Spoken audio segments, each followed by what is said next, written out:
Bismillahirrahmanirrahim. Assalamualaikum warahmatullahi wabarakatuh. Innal hamdalillah nahmaduhu wa nasta'inuhu wa nastaghfiruh wa na'udzu billahi min shururi anfusina wa min sayyiati a'malina. May yahdihillahu fala mudilla lahu wa may yudlil fala hadiya lahu.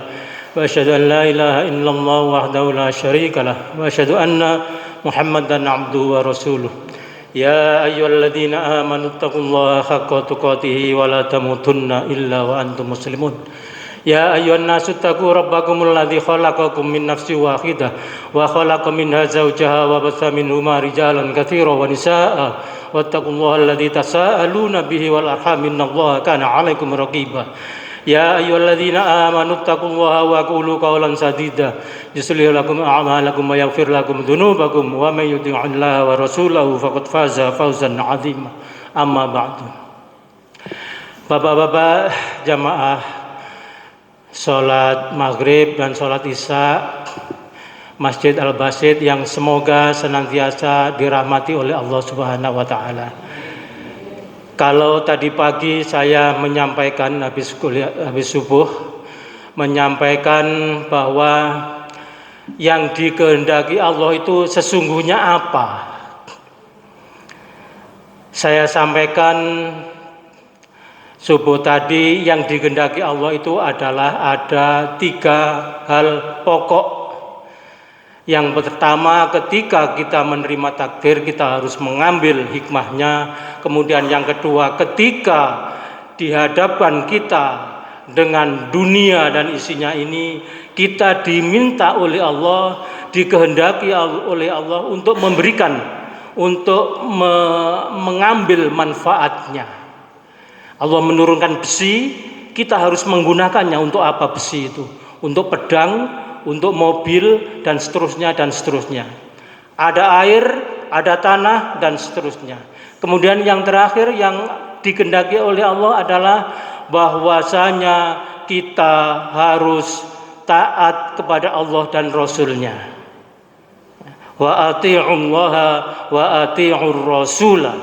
Taat kepada Allah dan taat kepada Rasul-Nya. Ketika orang mukmin diminta, diberitahu oleh Allah, ini loh syariatnya, ini loh ketetapanku, maka orang mukmin itu harus menjawab sami'na wa ata'na. Saya mendengarkan ya Allah dan saya akan mengikutinya. Bukan sebaliknya, sami'na wa asoina, itu orang kafir. Nah, kalau orang kafir jawabannya sami'na wa asoina. Saya mendengar ya Allah tapi saya tidak mau mengikuti. Begitu para jamaah yang subuh tadi. Pada kesempatan hari ini, malam ini saya ingin sampaikan, mohon maaf karena ini dadaan, saya ini tadi pas sambil piring sudah mau makan di rumah, dok. Jadi keluar lagi, saya taruh lagi ya di dalam lemari gitu. Jadi ya rotok menggos lah ini. Dan memang biasanya itu saya ya begitu, namanya memang ban serep. Ban serep itu kan ya kadang-kadang penting, ya kadang-kadang tidak penting. Kalau nggak bocor ya wis lupa kalau ada ban serep itu. Tapi kalau pas bannya bocor baru dicari-cari itu ban serep. Nah, para jamaah yang semoga senantiasa dirahmati oleh Allah Subhanahu wa taala, saya sampaikan pada kesempatan malam hari ini tentang menuduh. Menuduh itu para jamaah diharamkan. Jangan gampang-gampang orang itu menuduh. Di Sukabumi sekarang sedang gonjang-ganjing rame menuduh ya, otaknya orang Muhammadiyah itu adalah otak Yahudi. Muhammadiyah itu tidak mau dengan Al-Quran. Saya tidak sebut namanya ya, orangnya itu tangan kanannya wali kota Sukabumi itu ya. Itu menuduh, nerocos ke sana kemari, nyerocos ke sana kemari, begitu ya. Sehingga sekarang sedang diproses hukum ya, oleh pengurus Muhammadiyah Sukabumi. Itu salah satu contoh, dan banyak yang lain, banyak sekali. Kalau kita lihat di medsos itu ya, saya rajin itu ngaji di medsos itu, mencari apa ini ya, sehingga harus kita luruskan ya, harus kita luruskan itu.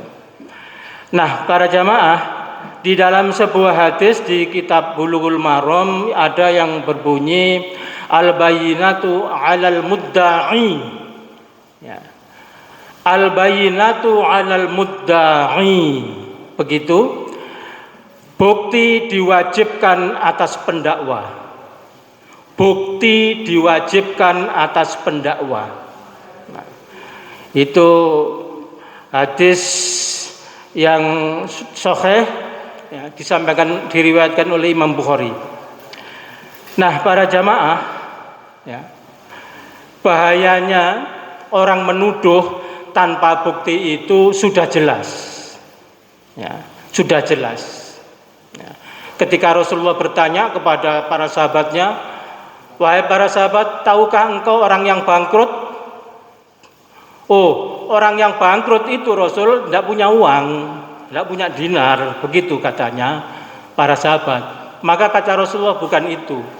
Orang bangkrut itu sesungguhnya nanti pada hari kiamat datang menghadap kepada Allah ya, menghadap kepada Allah dengan berbagai pahala yang banyak ya, dengan berbagai pahala yang banyak, tapi kemudian pahala itu berkurang.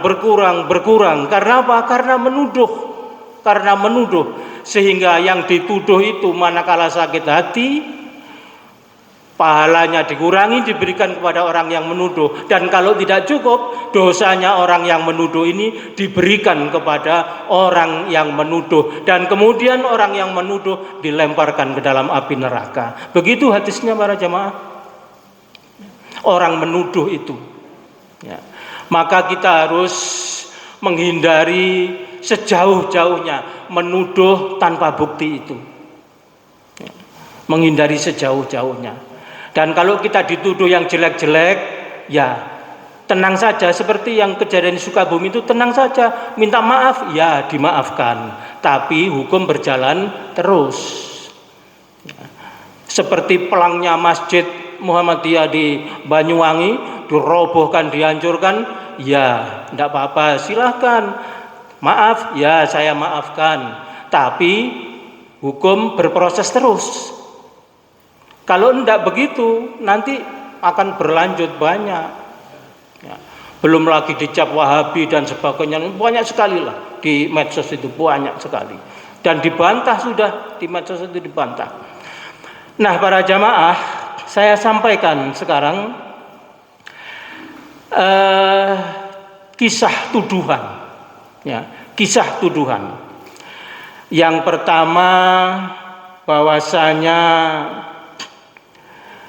Aisyah ya, istri Rasulullah Shallallahu Alaihi Wasallam ya, itu pernah dituduh berselingkuh ya, dengan sahabat Rasulullah yang lain ya, karena perjalanan suatu malam, terus kemudian tahu-tahu Siti Aisyah itu tidak ada di rombongannya di atas unta itu ya. Ternyata Siti Aisyah tadinya itu ke belakang cari tempat, dan terus kemudian kembali ketinggalan ya. Ramai sudah tuduhan demi tuduhan, berselingkuh dan seterusnya ya. Itu dimuat di dalam sebuah hadis yang sahih, tapi ifki, hadis ifki, isinya adalah hadis tentang kebohongan, tapi hadisnya sahih, isinya isi tentang fitnah.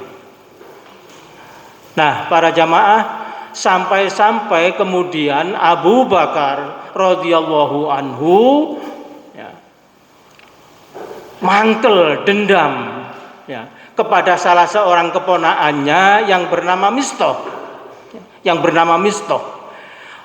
Mistah ini keponakannya yang miskin, dan nafkahnya itu menggantungkan diri kepada Abu Bakar.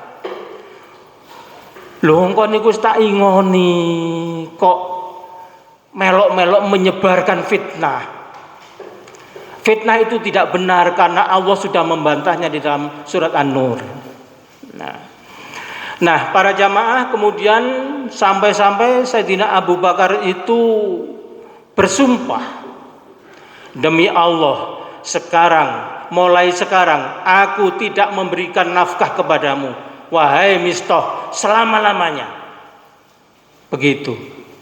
Ya wajar kan difitnah. Kalau kita ya mungkin begitu, difitnah ya mangkel.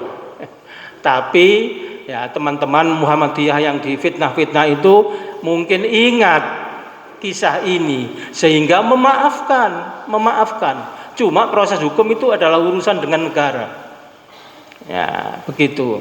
Lah Sayyidina Abu Bakar ini juga begitu. Pas dendam Bapak-bapak dan Ibu-ibu sekalian, turunlah ayat itu. Surat An-Nur ayatnya ayat 22. Ya, untuk memberitahukan bahwa memberitahukan kepada Abu Bakar, ya, memberitahukan kepada Abu Bakar tidak boleh orang yang mempunyai kelebihan itu kemudian memberhentikan atau tidak memberi bantuan kepada kerabatnya, tidak boleh.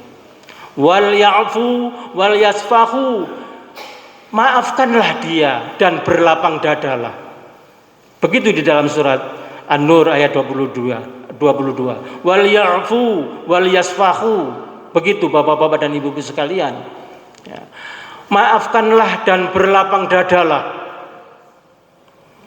Nah, begitu Abu Bakar tahu turun ayat itu kemudian disampaikan kepada beliau, langsung beliau bersumpah kembali, demi Allah, mulai saat ini aku akan tetap memberikan nafkah kepada Mistah selama-lamanya.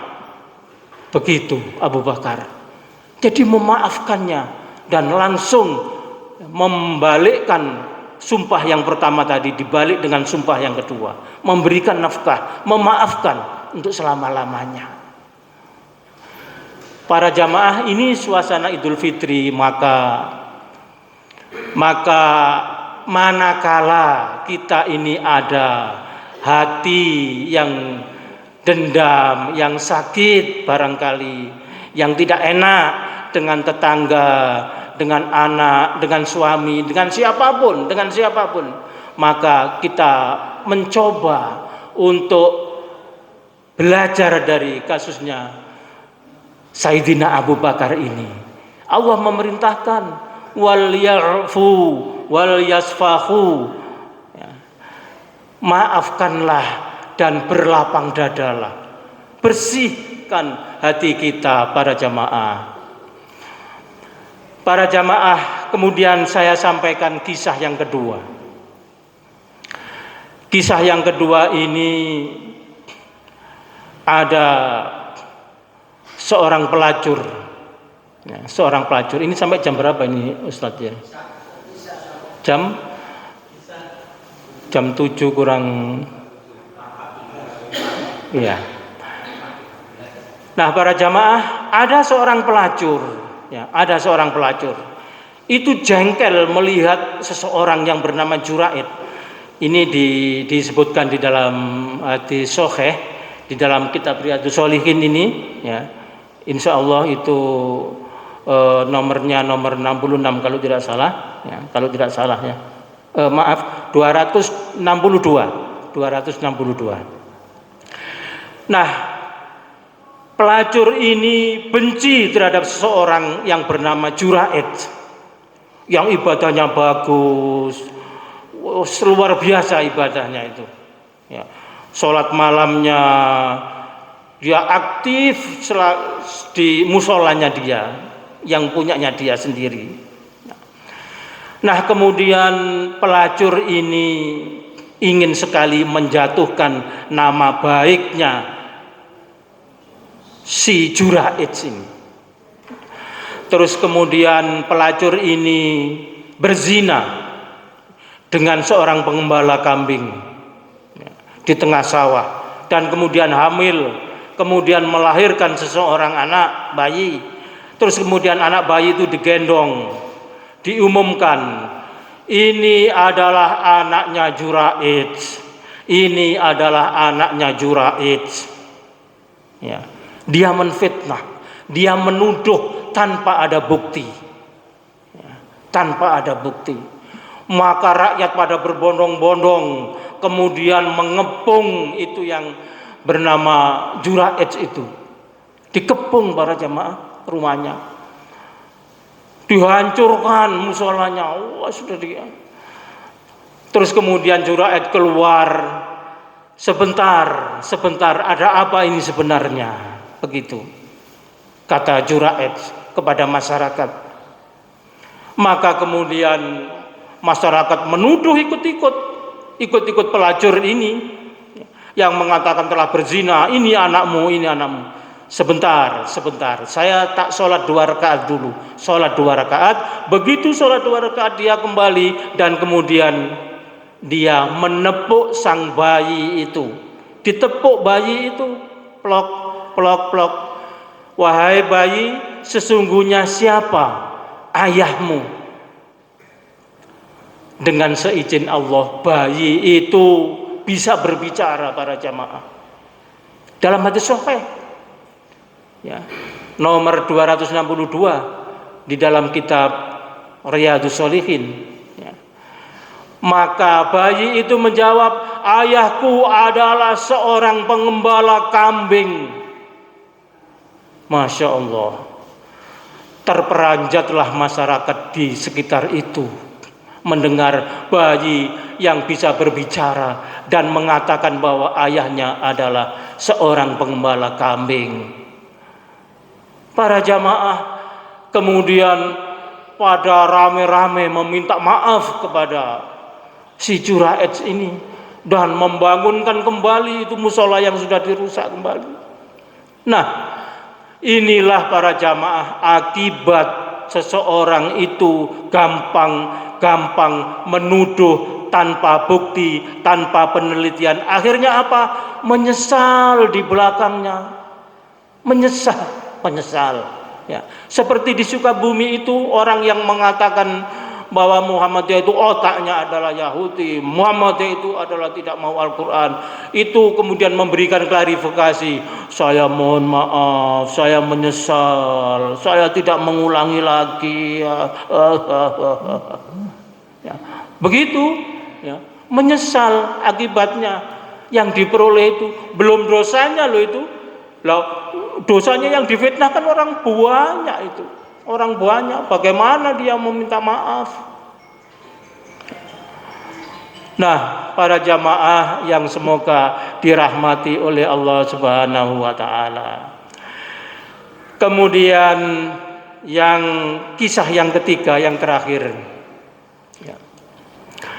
Ada seseorang raja yang bernama Sultan Murad, ya. Sultan Murad keempat, ya. Beliau suatu hari berjalan dengan dikawal oleh beberapa pengawal. Kemudian dia sampai pada suatu perkampungan dan di situ sang raja mendapatkan seseorang yang tengah meninggal dunia di pinggir jalan. Tetapi tidak ada yang reken itu terhadap orang yang meninggal di pinggir jalan itu. Para jamaah, kemudian sang raja bertanya kepada masyarakat sekeliling, kenapa ini dibiarkan begini? Kenapa? Begini tuan, tidak tahu kalau itu raja. Begini tuan, dia ini adalah setiap malam pergi ke tempat-tempat pelacuran. Begini tuan, dia itu setiap malam membeli minuman keras, dibawa pulang. Wahai tuan, dia ini penuh dengan maksiat, kotor orang ini. Begitu masyarakat menuduhnya tanpa ada bukti yang benar, hanya dilihat oleh mata saja, mungkin perasaan saja, atau mungkin yang tadinya sudah ada rasa dendam sehingga menjadi dengki. Dengki itu diawali dengan dendam para jamaah. Terus kemudian raja bertanya, iya ini tapi kan orang Islam, ayo dibawa pulang ke rumahnya. Maka baru mau membantu dibawa ke rumahnya yang mayat yang meninggal ini. Sampai di rumahnya diserahkanlah kepada istrinya. Dan raja bertanya kepada istrinya nggak tahu kalau ini adalah seorang raja, nggak tahu. Maka istrinya ditanya oleh raja, mengapa kok sampai begini, masyarakat kok ini begini, bilang begini. Menangislah istrinya, wahai Tuan,